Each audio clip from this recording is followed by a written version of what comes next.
மருத்துவமனையில் இருக்கக்கூடிய அவலத்தில் தான் நம்முடைய தமிழ்நாடு இருந்து கொண்டிருக்கிறது.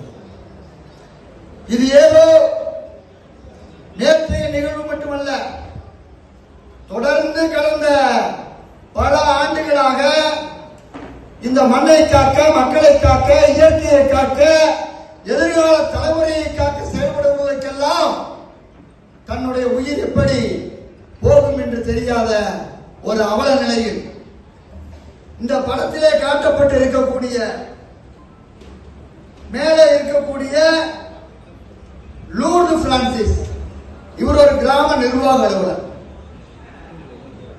தூத்துக்குடி மாவட்டம் ஸ்ரீவைகுண்டம் முரப்ப நாட்டிலே சட்டவிரோதமாக மணல் கொள்ளை நடத்தியவர்கள் மீது நடவடிக்கை எடுத்ததற்காக காவல் நிலையத்தை ஒட்டி இருக்கக்கூடிய அவருடைய அலுவலகத்தில் வைத்து படுகொலை செய்யப்பட்டார். இந்த சம்பவம் 2022 நடந்தது. அதே போல இந்த கீழே இருக்கக்கூடிய படத்தில் இருப்பவர் பெயர் ஜெகநாதன். இவர் சட்டவிரோதமாக இயங்கி பல கோடி முறைகேடோடு இருந்த கல்குவாரியை அதிகாரியிடம் சொல்லி நடவடிக்கை எடுக்க வைத்தார்.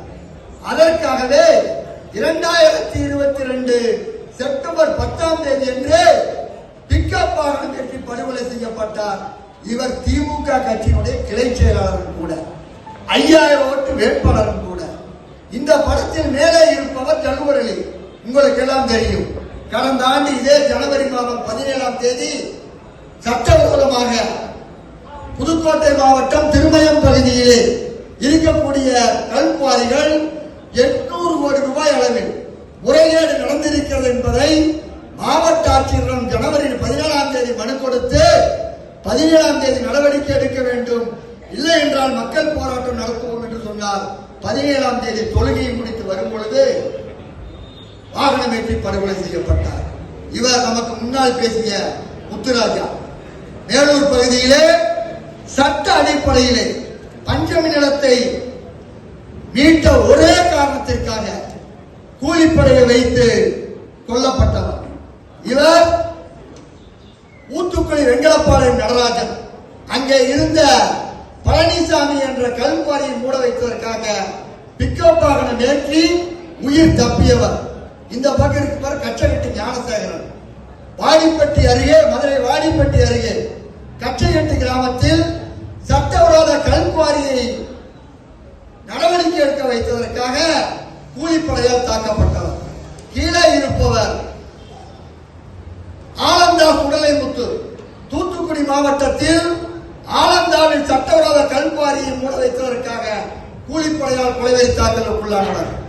இந்த பக்கம் இருப்பவர் ஏடாதிமங்கலம் ராஜா, விழுப்புரம் மாவட்டத்தில் ஏடாதிமங்கலம் என்ற கிராமத்தில் சட்டவிரோத மணல் குவாரி அரசு அனுமதி கொடுத்த பொழுது நீதிமன்றம் சென்று மூட வைத்தார். அதற்காக கொலை தாக்குதலுக்கு உள்ளானவர். இவர் சென்னிமலை தமிழ்ச்செல்வம். சட்டவிரோதமான 9 கல்குவாரியை மூட வைத்ததற்காக, சென்னிமலை என்பது ஒரு பேரூராட்சி, பேருந்து நிலையத்திற்கு எதிர்ப்புறம் இருக்கக்கூடிய கடையில் வைத்து கூலிப்படையால் கொலை தாக்குதலுக்கு உள்ளானவர். இந்த பக்கம் இருப்பவர் ஈங்கூர் நந்தகுமார். சென்னிமலை பூப்பறிக்கும் மலை என்ற மலையை சட்டவிரோதமாக வெட்டி எடுத்ததற்காக அன்றைய அமைச்சர் தோப்பு வெங்கடாச்சலம், இன்றைய திமுக மாவட்ட செயலாளர் தோப்பு வெங்கடாச்சலத்தினுடைய பினாமிகள் மீது 8 கோடி ரூபாய் அபராதம் போட்டு வைத்ததற்காக கூலிப்படையை வைத்து கொலை தாக்குதலுக்குள்ளானவர். இவர் நத்தக்காரையூர் செந்தில்குமார். இவர் கிராமமன் கொள்ளையை எடுத்ததற்காக வாகனம் ஏற்றி தாக்குதலுக்குள்ளானவர். இங்கே இருக்கக்கூடிய பெண் 17 வயது சாந்தலா, 17 வயது பள்ளி மாணவி.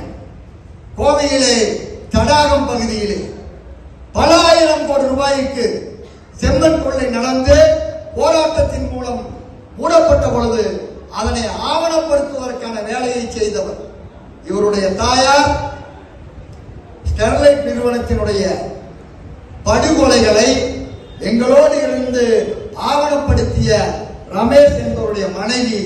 அதற்காகவே வாகனம் ஏற்றி கோவை ஆணையகட்டியில் படுகொலை செய்யப்பட்டவர் இந்த பெண்ணுடைய தாயார். 17 வயது பெண்ணை கிராம கொள்ளையர்கள்